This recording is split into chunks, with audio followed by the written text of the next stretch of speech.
Hi friends, welcome back to Manasa creations. ఇవాళ ఒక మంచి పూజా విధానం మనం చూసుకోబోతున్నాం. శ్రుతికారుడైన శ్రీ మహావిష్ణువు, ఆయన దేవత అయిన లక్ష్మీదేవికి అత్యంత ప్రీతికరమైన ఈ మాసం శ్రావణ మాసం. ఇప్పుడు ఈ శ్రావణ మాసంలో మనం పూజ ఎలా చేసుకోవాలి అంటే నిత్య దీపారాధన ఎలా చేసుకోవాలనేది ఇప్పుడు మనం చూసేద్దాం. చూసారంటే ఫస్ట్గా మనం ఒక రాగి గ్లాస్ ఉంటుంది కదా, మన దగ్గర మన పూజా గదిలో ఉన్న వస్తువులతో చేసుకోవచ్చండి. అవి కావాలి ఇవి కావాలని అయితే ఇబ్బంది ఏం లేదండి. ఆ గ్లాసుకి నిండుగా గంధాన్ని అలంకరించి దానికి బొట్లుగా పెట్టేసి అందులో ఒక పుష్పాన్ని వేసుకొని ఆ పుష్పంతో దేవుడి పటాలను శుద్ధిపరచుకోవాలి మనం మొదటిగా. అలా శుద్ధిపరచుకున్నామంటే మనం ఆ పుష్పంతో ఆ గంగా జలంతో అంటే స్వచ్ఛమైన మంచి జలంతో మనం దేవుణ్ణి అలా శుద్ధిపరచుకోవాలి. ఇప్పుడైతే మనం పూలు మనం దేవుడి గదిని ఎంత బాగా అలంకరణ చేస్తే ఆ అమ్మవారికి కానీ ఆ దేవుళ్ళకి కానీ అంత ప్రీతికరంగా ఉంటాయండి. అసలు అమ్మవారికి ఎంతో ప్రీతికరమైనది ఏంటంటే అలంకరణ అండి. ఇలా మనం మన దగ్గర ఉన్న పూలతో ఎన్ని పూలు ఉంటే అన్ని పూలతో మనకు వీలైనన్ని పూలతో మనం అమ్మవారిని అలంకరించుకోవాలి. అక్కడున్న దేవుడి పటాలన్నీ మనం అలంకరించుకోవాలి. చూసారంటే మొత్తాన్ని ఇలా నీట్గా మనకు నచ్చినట్లుగా మనం అన్ని పూలు పెట్టేసుకొని దేవుళ్ళని బాగా అలంకరించుకోవాలి చక్కగా. చూసారంటే చాలా కళ కూడా ఉంటుందండి మన పూజా గదికి. అదే ఈ మాసంలో ఎవరు చేసుకోవాలి ఈ పూజని, ఎలా చేసుకోవాలి, దీనికి ఏమైనా నియమ నిష్టలు ఉన్నాయా, ఏమన్నా పాటించాలా, బ్రహ్మచార్యం పాటించాలా, అలాంటివన్నీ నేను ఇప్పుడు మీకైతే చెప్పబోతాను. ఇప్పుడైతే మనం గౌరీదేవిని చేసుకోవాలండి. ఈ మాసం అంతా మనం గౌరీదేవిని పెట్టి పూజిస్తే చాలా మంచిదండి. చూసారంటే కొంచెంగా ప్లేట్లో మనం పసుపుని తీసుకొని మనం పెట్టుకున్న శుద్ధ గంగా జలం ఉన్నాయి కదండి, ఆ శుద్ధి నీళ్ళతో మనం కొంచెం కొంచెంగా తడుపుకుంటూ నీళ్ళని మనం ఒక గౌరీదేవిని చేసుకోవాలి. చూసారంటే జంట గౌరీదేవులు ఉంటారు, మామూలు గౌరీదేవి ఉంటారంటే నేనైతే సింగిల్గా గౌరీదేవి చేసుకున్నాం మేము. ఎవరెవరు ఆచారాలను బట్టి వాళ్ళు చేసుకోవచ్చండి. ఇప్పుడు మనం గౌరీదేవికి అయితే బొట్టు ముందుగా పెడతాము, వినాయకుడికి అయితే తల మీద బొట్టు పెడతామండి. ఇప్పుడు మనం ఈ అమ్మవారికి ముందుగా బొట్టు పెట్టేసేద్దాం. చూసారంటే ముందుగా బొట్టు పెట్టి అమ్మవారు చూడండి ఎంత కలగా అనిపిస్తుందో. మనం పసుపుతో చేసుకున్న ఎప్పుడైనా మనం గౌరీదేవిని పసుపుతోనే చేసుకుంటామండి. మనం ఇలా బొట్లు పెట్టేసి అమ్మవారిని కూడా అలా పెట్టేసుకొని ఇప్పుడు అమ్మవారిని మనం చేశాక అలా వదిలేయకూడదండి. మనం ఖచ్చితంగా అమ్మవారికి వస్త్రం సమర్పించాలి. ఇదైతే మెయిన్ ఇంపార్టెంట్ అండి. మీ దగ్గర కానీ పత్తి ఉంటుంది కదండి, చెట్ల నుంచి వచ్చే పత్తి కానీ కాటన్ కానీ ఏమైనా ఉంటుంది కదా, దాంతో అయితే మీరు వస్త్రం సమర్పించి వేయచ్చు. నేనైతే వస్త్రాన్ని వేసేసాను. ఇప్పుడు ఈ అమ్మవారిని కూడా మనం అలా పక్కన పెట్టేసుకొని నెక్స్ట్ మనం పూజా విధానం ఎలా చేయాలనేది చూసేద్దాం. చూసారంటే ఒక రాగి చెంబు తీసుకోండి. ఈ రాగి చెంబుని పెట్టుకున్నంత ఫలితం ఏంటంటే మనం రోజు కలశాన్ని ఏర్పాటు చేసుకున్నంత ఫలితం ఉండిద్దండి ఖచ్చితంగా.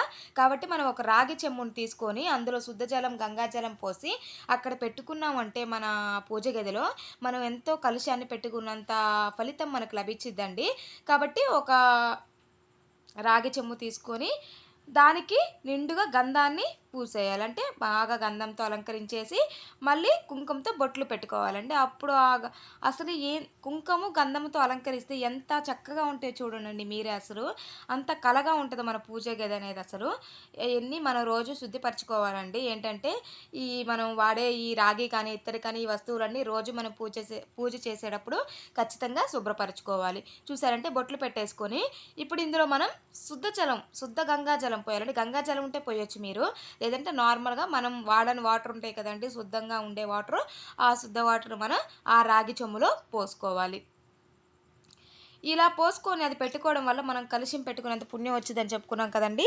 ఇందులో వేయాల్సినవి కూడా చాలా ముఖ్యమైనవి అండి. ఆ ముఖ్యమైనవి కూడా ఖచ్చితంగా వేసుకోవాలి.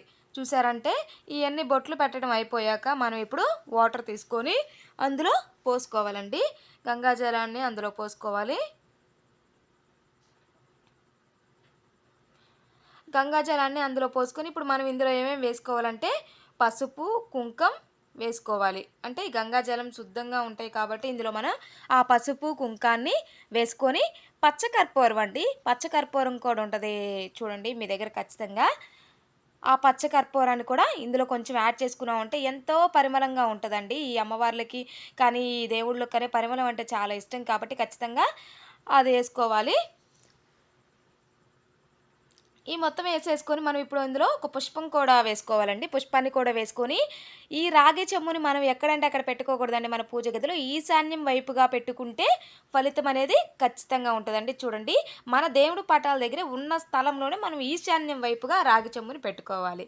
చూడండి ఎంత బాగున్నాయో అసలు అవన్నీ పెట్టగాలనే మనం. ఇప్పుడు మనం గౌరీదేవికి ఒక పువ్వు సమర్పించేసామనుకో, ఆ అమ్మవారికి పువ్వు సమర్పించాలి.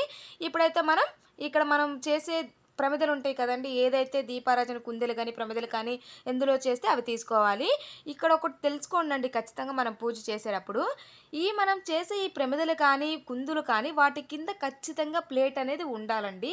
అది ఇత్తడిది ఆర్ స్టీల్ అవన్నీ మన ఇష్టం అండి. మన స్తోమత తగ్గట్టు పెట్టుకోవచ్చు. ఇబ్బందయితే లేదు. ఇప్పుడు మనం ప్రమిదల్లో అయినా చేయొచ్చండి. ఇబ్బంది ఏం లేదు. కాకపోతే అన్నీ జనరేషన్ ద్వారా మారిపోయినాయి కాబట్టి మనం ఇయన్నీ ఇప్పుడు వాడుతున్నామండి. ఇంతకుముందు కాలాల్లో ప్రమిదల్లోనే చేసేవాళ్ళు కదా! ఇప్పుడు మనం ఖచ్చితంగా ప్లేట్ అనేది కింద పెట్టుకోవాలి. ప్లేట్ లేని పక్షాన తమలపాకును ఖచ్చితంగా పెట్టుకోవాలండి. ఒట్టిగా అయితే దీపారాజన ఎప్పుడూ చేయకూడదు. చూసారంటే ఇప్పుడు ఈ ప్రమిదల దీపాలని అందులో పెట్టేసుకొని, అందులో ఇప్పుడు మనం నూనె యాడ్ చేశానండి. నేనైతే నూగుల నూనె యాడ్ చేశాను. ఖచ్చితంగా అయితే ఈ అమ్మవారికి ఎంతో ప్రీతికరమైన ఆవు నెయ్యితో కానీ మీరు దీపారాజన చేశారంటే చాలా ఫలితం ఉంటదండి.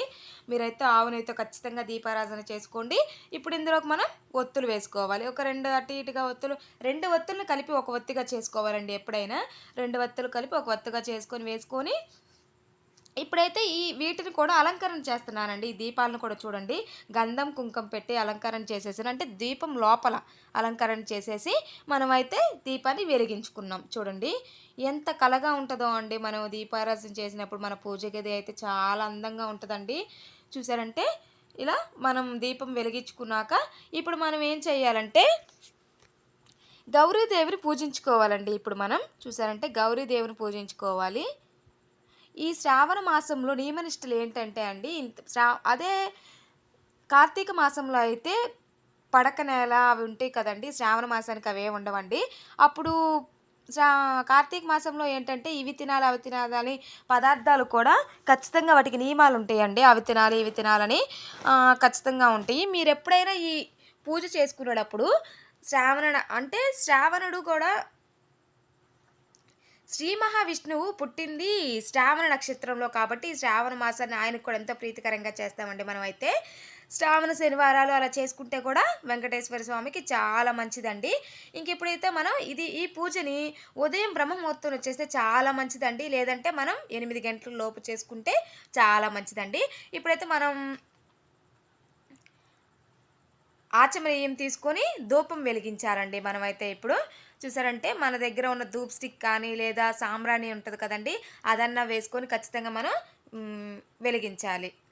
చూసారంటే ధూప్ స్టిక్ అవి వేసుకుంటే ఇప్పుడు మనకి ప్రస్తుతానికి ఇవన్నీ అవైలబుల్‌లో ఉండట్లేదు కాబట్టి అవి వేసుకోవచ్చు. ఫస్ట్‌గా మనం కడ్డీలు వెలిగించుకొని పెట్టేసుకోవాలి. ధూప్ స్టిక్స్ మనం నెక్స్ట్ వెలిగించుకుంటామండి. ఫస్ట్‌గా కడ్డీలు అంటే అవి కూడా చాలా పరిమళభరితమైనవి కాబట్టి అవి వెలిగించుకొని సమర్పించేసుకొని పెట్టేసుకోవాలండి. మీకు గాని వీలుంటే గణపతి అష్టోత్తరం ఇవన్నీ చదువుకోవచ్చండి. అవేమీ చేయలేమనుకుంటే ఓం గణేశాయ నమః అని చదువుకోవచ్చు. లేదా లలిత సహస్రనామం, అష్టోత్తరం, మహాలక్ష్మి అమ్మవారికి సంబంధించిన ఏ స్తోత్రాలైనా మీరు చదువుకోవచ్చండి. అవేవి చదువుకోలేరనుకుంటే టీవీలో కానీ, ఫోన్‌లో కానీ పెట్టుకొని వింటూ మనం పూజ చేసుకున్నా కూడా చాలా మంచి ఫలితాలుంటాయండి మనకైతే. ఇంకా చూసారంటే మొత్తంగా మనం ఇప్పుడు పరిమళభరితమైన కడ్డీలని దేవుడికి పెట్టేసామండి. ఇప్పుడు నెక్స్ట్ అయితే మనం గౌరీ దేవుని పూజించుకోవాలండి. పసుపు, కుంకుమ, అక్షింతలు, పువ్వులతో అమ్మవారిని పూజ చేసుకోవాలి. ఇప్పుడు మనమైతే చూసారంటే పసుపు, కుంకుమ, అక్షింతలు అవి వేసుకోవాలండి. ఈ స్తోత్రాలు ఇవన్నీ చేసేప్పుడు మనం లక్ష్మీదేవికి కుంకుమ పూజ చేయొచ్చు. లేదా అక్షింతలతో పూజ చేయొచ్చండి. ఏమున్నా లేకపోయినా మన ఇంట్లో అక్షింతలు ఖచ్చితంగా ఉంటాయి కదా! దాంతో పూజ చేయొచ్చు. ఇలా పూజ చేయడం వల్ల చాలా మంచిగా ఫలితం ఉంటదండి. శ్రావణ మాసంలో మనం పీఠం పెట్టుకోలేనప్పుడు ఇలా అయితే నిత్య పూజ చేసుకున్నామంటే చాలా ఫలితం ఉంటదండి. ఈ గౌరీదేవికి సమర్పించేసి ఇప్పుడు గౌరీదేవికి కూడా పుష్పం సమర్పించాలండి.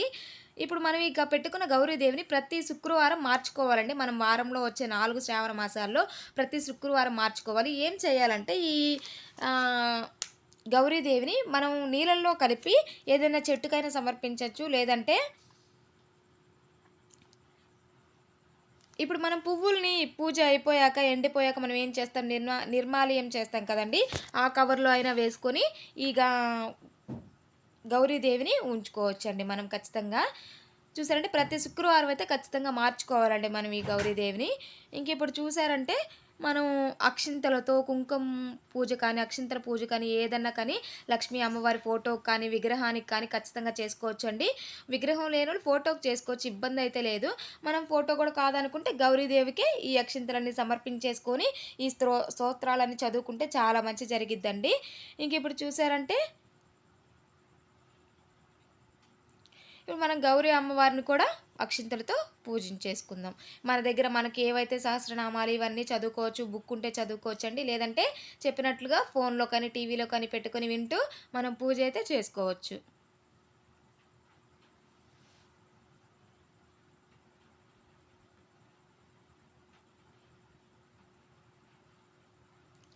ఇంక ఇప్పుడు నెక్స్ట్ అయితే మనం అమ్మవారికి ధూపం వెలిగించాలండి.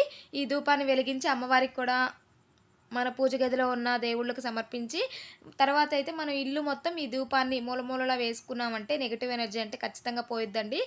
ఈ నెగెటివ్ ఎనర్జీ పోయిందంటే మనకంతా మంచి జరిగిద్దండి.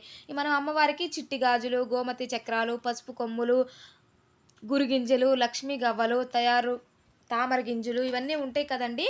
వీటన్నిటితో అయితే మనం అమ్మవారిని చక్కగా స్తోత్రాలు చదువుకుంటూ ఇవన్నీ సమర్పించుకొని పూజ చేసుకోవచ్చండి. అవేమీ లేకపోతే ఇబ్బందేం లేకుండా అక్షింతలతో పూజ చేసుకోవచ్చు. ఇప్పుడైతే ధూపం వెలిగించాక అంతా ఇల్లంతా చూపిచ్చేసాక మన దేవుడి మందిరంలో పెట్టేసుకోవాలండి.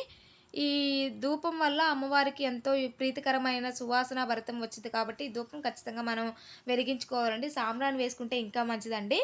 ప్రెజెంట్ జనరేషన్‌లో మనకు అవన్నీ అవైలబుల్ లేవు కాబట్టి, ఈ ధూప్ స్టిక్స్ ఇవి వెలిగించుకోవచ్చండి. ఇంకిప్పుడు నెక్స్ట్ అయితే అమ్మవారికి, దేవుళ్ళకి అందరికి మనం ఇప్పుడైతే ప్రసాదాన్ని నియమించాలండి ఖచ్చితంగా.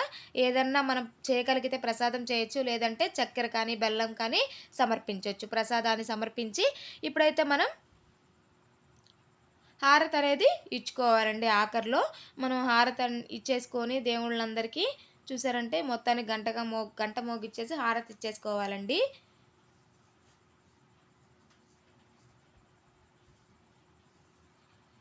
హారతి అందరికీ సమర్పించేసేయాలి. భగవంతులందరికీ హారతి సమర్పించాలి. ఫ్రెండ్స్ ఎవరైనా కొత్తగా మన ఛానల్ చూస్తుంటే సబ్స్క్రైబ్ చేసుకోండి. పక్కనే ఉన్న బెల్ ఐకాన్ ప్రెస్ చేశారంటే ఆల్ టు ఆల్ నోటిఫికేషన్ ద్వారా డైలీ మీకు వీడియోస్ అనేవి వస్తూ ఉంటాయి. ఐ హోప్ ఈ వీడియో మీకు ఎవరికన్నా అందరికీ నచ్చిద్దనుకుంటున్నాను. ఎవరికన్నా ఈ వీడియో యూజ్ అయితే ఖచ్చితంగా మీరు ఈ నిత్య దీపారాజనని ఈ శ్రావణ మాసంలో చేసుకొని ఫలితాన్ని ఖచ్చితంగా పొందండి.